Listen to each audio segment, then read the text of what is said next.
This is my airbrush. There are many like it, but this one is mine.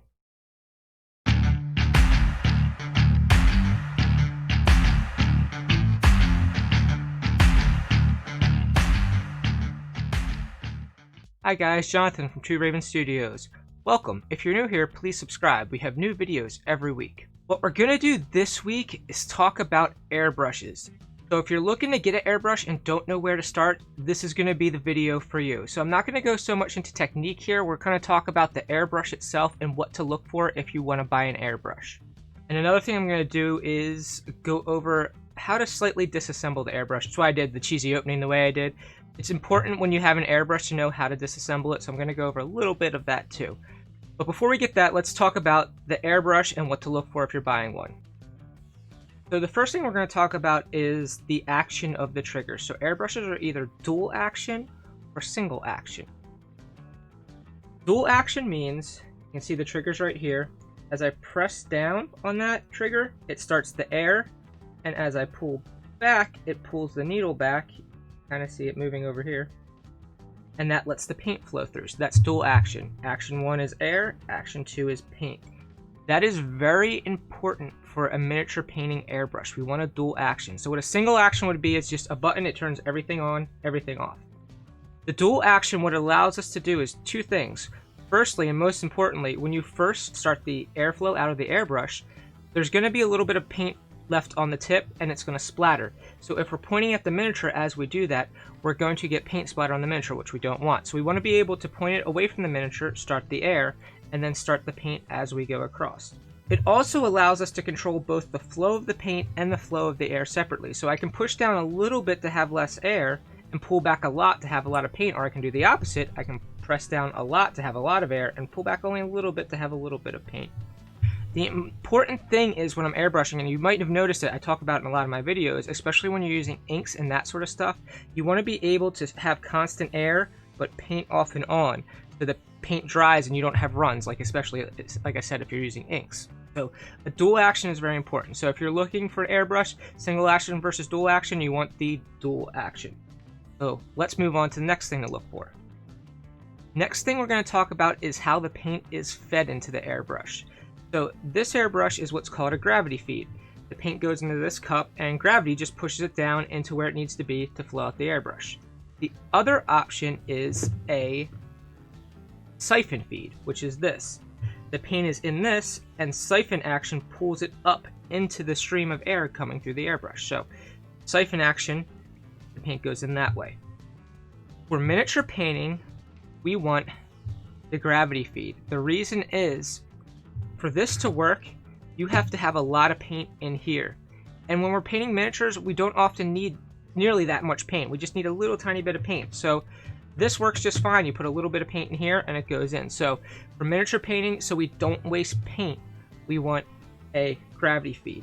There's also a third type of airbrush feed that is called side feed, where it's kind of a hybrid where the cup's over here and it flows in the side. I have never used one of those, so I'm not really going to talk much about it. But it seems like it kind of be a compromise between the two, but just go for a gravity feed if you're looking for an airbrush. So again, so far we want a dual action and we want a gravity fed airbrush. Next thing we're going to talk about is needle size. So it's also the nozzle size. So there is the needle inside the airbrush, which I'll take it apart later and show you. And then there's the nozzle in the front, and that's how the paint flows out. The needle is in its standard position, is blocking the paint from flowing out. As we pull the trigger back, it pulls the needle out and lets paint flow out of the nozzle. So the size of that needle and nozzle is going to determine the size of the spray we're getting out of the airbrush. So there's three main sizes you see. There is a 0.20, a 0.35, and a 0.50 millimeter. What you're going to want for main airbrushes, what this is my workhorse airbrush I use all the time. It's a 0.35. It's kind of a good compromise. You get good control and you can do decent detail with it, but it's not so small. This airbrush is a 0.20, which you can't tell just by looking at it. But that means that the needle is much smaller, the nozzle is much smaller, and in theory the paint spray should be much smaller. The thing is, Depends on which airbrush you get. This actually has better atomization, which is the way the paint sprays out of it, so I actually can get better detail with this 0.35 than I can with this 0.20. The other problem with the 0.20, which I don't like, is it's very, very delicate. It's easy to break. So the 0.35 is a little bit more robust and not as delicate. You still need to be very careful with it, but it's not going to break as easily as the smaller needle. And then there's the 0.50. That's kind of too big for most of the work we do. It's awesome if you're doing a lot of base coating and that sort of stuff. Some higher end airbrushes actually come with needle nozzle sets, so you can, for example, this airbrush, which I'm going to talk about in a second, has all three. It has a 0.20, a 0.35, and a 0.50. It came with all three sets, so you can change it out depending on what you're doing. So for a beginner though, what I would recommend is that 0.35. So far we have dual action, gravity fed, 0.35 nozzle size. The next thing I'm going to talk about is the trigger. So most airbrushes you're going to see have this type of trigger where you push down and pull back. It's standard grip, sometimes called a pencil grip. The other type of trigger you can have is what this airbrush has, which is a pistol grip, which is, it's just like a pistol. You squeeze the trigger and it goes. Now, we're talking earlier about dual action. This is still a dual action airbrush. You can kind of watch, I have the back end of it off. If I pulled the trigger back a little bit, this doesn't move at all. That's starting the air, and then as I pull it further, you can see that move back. That's starting the paint. So it actually is still a dual action. It's air, then paint, depending on how far back you pull the trigger. Now I can't control the level of airflow like I can with this. I can do it at the regulator, which we'll talk about in a second. But in and of itself, I don't have that control on the brush itself. I just have air, then I control the amount of paint that's coming out. This is good if you're doing a long session because your hand can start to cramp up after doing this for a long time. This is much more comfortable on your hand for a long session. There's a major problem with this though, especially when you're first starting out. It's very difficult to aim. So if I have, let's say, grab just a miniature, let's go with this neon marine here. If I'm pointing at this, you can see my finger is actually pointing right at the miniature and right at the spot I'm painting. It's just the nature of the way this is shaped. I'm pointing at what I want to paint. It makes it very easy to aim.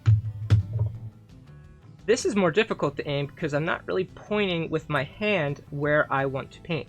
A trick that a lot of people do is they'll point their finger on the side and then use their middle finger to pull the trigger. That way you get used to aiming. It's not that bad once you get used to, but there's definitely a steeper learning curve aiming this versus aiming this at the miniature. It's really personal preference which one of the two you use. I would personally recommend starting out with more standard grip, but if you have bigger hands or if your hands cramp up easily, this is a very good alternative because it's much more comfortable in your hand to keep spraying constantly.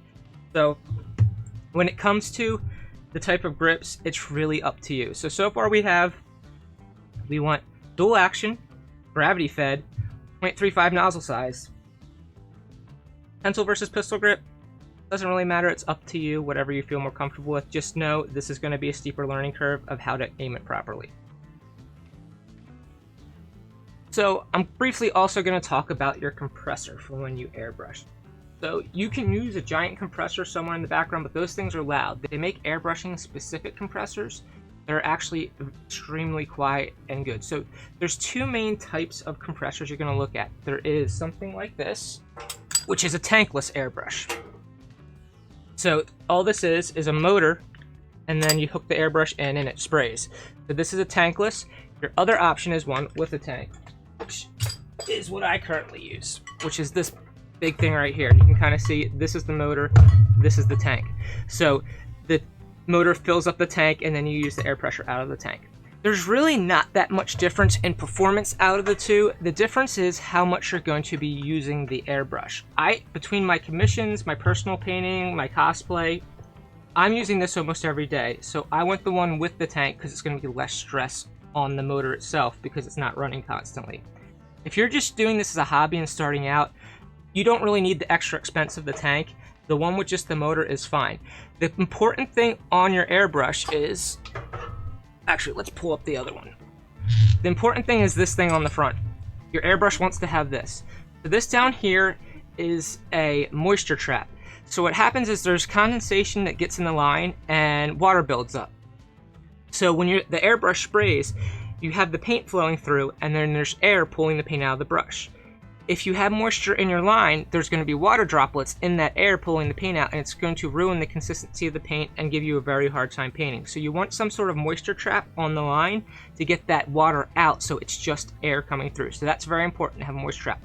The other thing is what's up here. This is a regulator. You can change the amount of pressure coming through the tank. So there's a gauge right here, and then you can turn this nozzle to change the pressure. If someone tells you there is a magic number that PSI you want when you airbrush, they are lying to you. It depends on what you're putting through your airbrush. Painting with inks through an airbrush is very different than painting with a heavy primer. You need a different air pressure because what you're putting through the airbrush has different consistency. If you're just starting out, I would recommend starting around 15 PSI most of the time, and then just going up or down depending on what you need to do. I normally am somewhere around there when I paint. Inks are going to be a little bit lower. Primers and that sort of stuff might be a little bit higher. If you feel when you're painting, if you have to go like above 25 PSI to get the paint to come out of your airbrush, you have a clog somewhere. So the range is going to be somewhere between, I'm going to say 12 and 20, but it depends what you're putting through. 15 is a good place to start most of the time, but there is no one magic number. But the important thing to be able to do that is have the regulator. So when you're looking for a compressor, they're all very similar, but you want a regulator and a moisture trap on the line. That's the two important things. Tank versus tankless, it really depends. For your first one, I would just go with the tankless because they're more inexpensive, and you really don't need the tank unless you're using it constantly. Alright, before I get into my recommendation of specific airbrushes, I'm going to talk about a few other things you probably want to buy if you're going to buy an airbrush. One thing with the airbrush is you're going to need to clean it. So we need tools to clean it. So you've probably seen like the little wire sticks with the black bristles on the end that you use to clean it. Those work fine, but what I actually prefer is dental picks. They're just rubber little dental floss picks, and they work great because unlike those brushes, there's no bristles to wear off of this. This is just a piece of rubber, so you can kind of go in there. If it gets too dirty, just throw it out, go to the next one. But this is really good for cleaning out the nozzle of the airbrush. Another good thing, if you have a big clog, is something like this. So this is just an airbrush cleaning tool. You can get them on Amazon. But the end of it, it looks like an airbrush needle, but it's actually, if I can get it in frame, you can hardly see, it's flat here. And what that is, if you have a heavy clog, you can kind of go into that nozzle and twist this around and get that clog out. So this isn't something you use for every clean. This is something if you're having a problem where there's a big clog, you can use this to clean it out. So we want something to clean it. So these are two great tools for that. You also need some kind of solution to put through it. There are airbrush cleaning solutions. I personally just use isopropyl alcohol.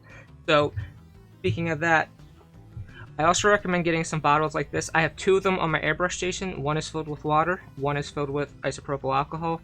So I use the combination of the two of them to clean out the airbrush. So I put water through it, once it's pretty much clean, I put the isopropyl alcohol through it, and then I'll put the water through it again to clean out the alcohol. So that's just an easy way to clean out the airbrush. So again, some bottles like this I would also recommend to buy. And the last thing that you're definitely going to want to buy is some sort of protection for your lungs. So airbrushing puts particles in the air, and you want to protect yourself from it. So you can have spray booths and that sort of thing. You can airbrush outside. I use a spray booth, but especially when you're starting out, you're not going to have the control, and you're going to put way more particles in the air than you need to. So just the spray booth might not do it. You want to have some heavy duty lung protection, something like this to wear, because you definitely don't want to be breathing in paint. It is just not good for you. So definitely get yourself something to protect your lungs when you're airbrushing. One other thing that I would also recommend, and you can see it's on this airbrush, is this. It's just a quick coupler. So you can connect it and disconnect it from the hose very easily. I personally do this because I have several airbrushes, as you can tell, that I use. But it's good for when you want to clean it. You don't have to unscrew it off the hose. You can just pop it off the hose and I can start cleaning it. So that is another neat little tool. They come in kits normally. There'll be the piece for the end of the hose, and then normally several little ends that you can put on your different airbrushes if you have several. So with all that in mind, now let's talk about what I would recommend to buy as an airbrush. I'm going to start by saying the same thing I did when I talked about regular brushes. Starting out, you need to learn how to care for an airbrush, and if you don't care for it correctly, you can destroy it. So you don't want to buy the most expensive airbrush out there as your first airbrush, because if you just don't take care of it right and it gets destroyed, you're going to feel really bad that you spent all that money on an expensive airbrush. On the flip side, we don't want to buy the cheapest airbrush because it's not going to be a very good tool, and we're going to get frustrated because we're working against the tool as we're trying to learn how to use it. Once you get more experience, you can actually use cheaper airbrushes because you know how an airbrush works and you can kind of get around the limitations of the cheaper ones. It's still nicer to have a better one, obviously, but it's not as bad. For starting out, I'm actually just going to talk about the two airbrushes that are my two favorite ones that I like to use. The one I'm using currently right now the most is an Iwata Eclipse HPS. This one's a little bit on the higher end if you're going to buy a newer one. It's not a very high-end airbrush in the grand scheme of things, but starting out, this is probably going to cost you somewhere between $160 and $200 depending on where you get it. It's not cheap, but it is a great airbrush and it's a workhorse. It's very hard to destroy. I've had airbrushes that break very easily. This does not break very easily.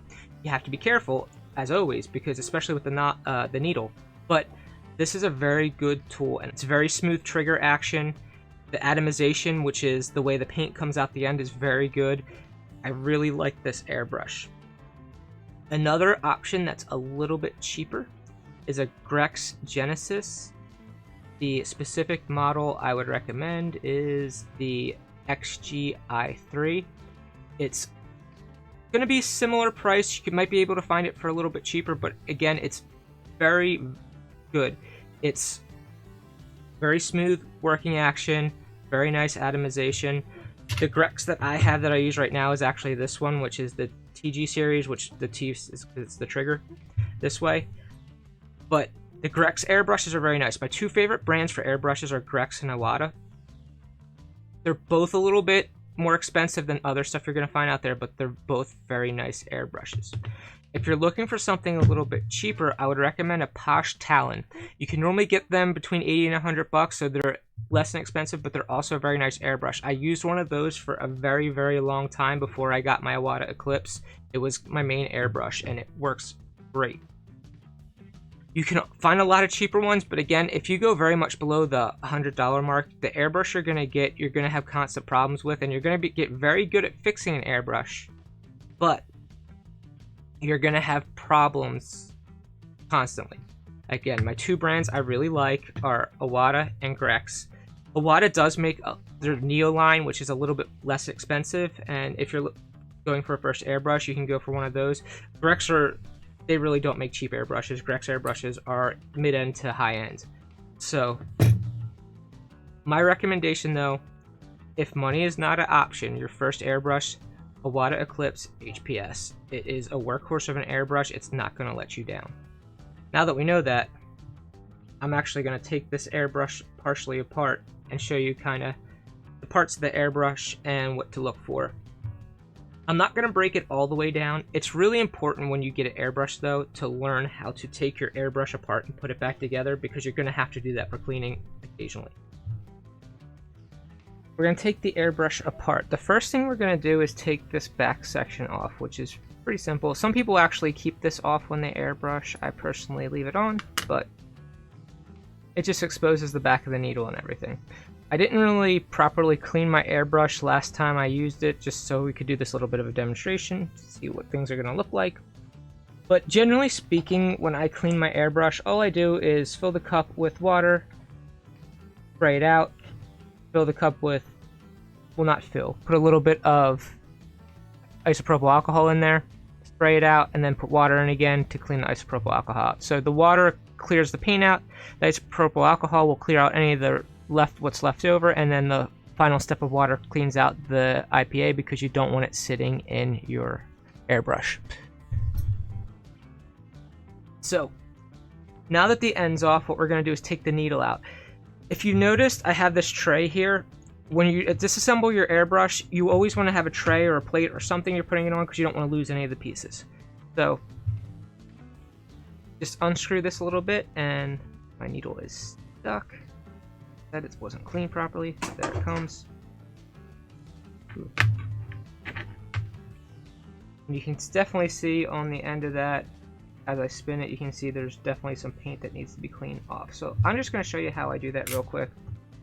We have the isopropyl alcohol and a paper towel.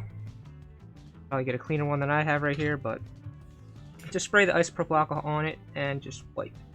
You always want to wipe towards the tip because you do not want to destroy this tip. If this tip gets bent, you need a new needle. There's no fixing it. So just nice and easy. You can kind of rub a little bit as long as you're not near the tip. That looks pretty clean. So that's just a easy way to clean the nozzle, and don't do what I just did. Okay.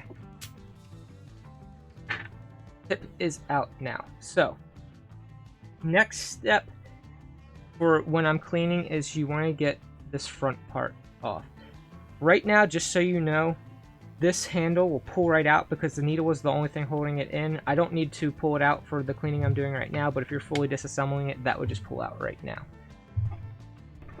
Your airbrush should come with a tool, little wrench made to pull the front of this off. So just nice and easy, loosen it up, and it should come right off. Now, this is the outer shroud. You can see there's some paint in here. That's going to get cleaned out. Same thing, I'll just wipe it down with some IPA. This is the actual nozzle itself. And don't tell me, no, it's not fused in there. So this is the needle. This is the thing you're going to clean with those dental picks. So you can put a little bit of isopropyl alcohol inside, and then with the dental pick, just kind of go in and start cleaning things out. Definitely that needs to be out. I'm not going to do that fully right now, but that's how you clean that out. You may notice that there is two parts to this. There's this barrel on the tip. This tip does come off, and there are little wrenches like this to take it off, but I normally never do that unless I have a serious problem. The reason is it's very delicate and it's very easy to break it when you're tightening it back on. You want to be very careful if you take it off when you're putting it back on, but it's normally not necessary. This as a unit you can normally clean pretty easily, and there's no reason to take that off most of the time. Now, this comes much farther apart. You can unscrew this whole back section. There's springs in here, it'll pull out, but this is enough disassembly for most cleaning. So I have the nozzle as a separate piece, the needle's out, and then I had to take this part off just to be able to do that. So I can clean down in here in the cup. I can again use the dental thing to clean in here, and that's pretty much all the cleaning you're going to need most of the time. You don't need to do this every time you use your airbrush. This is for if you are having an issue. Like I said, water, cleaning agent, I use isopropyl alcohol, water again through the airbrush. You might want to pull the needle out and just wipe it down. And again, always wipe towards the tip. You don't want to destroy that tip. And that should be sufficient. If you have a clog, you can kind of go through what I just did right here to start cleaning that. But that's basically all you need to know. Basic takedown of an airbrush. I could pull this down further, but we're not going to do that today because, like I said, you're not going to do that on any kind of regular basis. So that's how you're going to take one of these apart. The key whenever you're taking this apart and cleaning it is to be very gentle with the pieces. Try not to force anything because it's a very delicate tool and you don't want to destroy anything.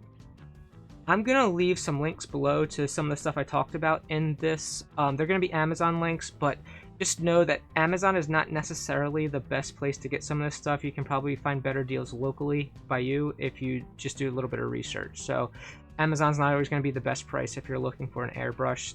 A lot of times your local stores, you can get some pretty good deals. But I hope you found all that useful. If you have any other questions, I've been airbrushing for years and years and years. I've had so many different airbrushes over the years.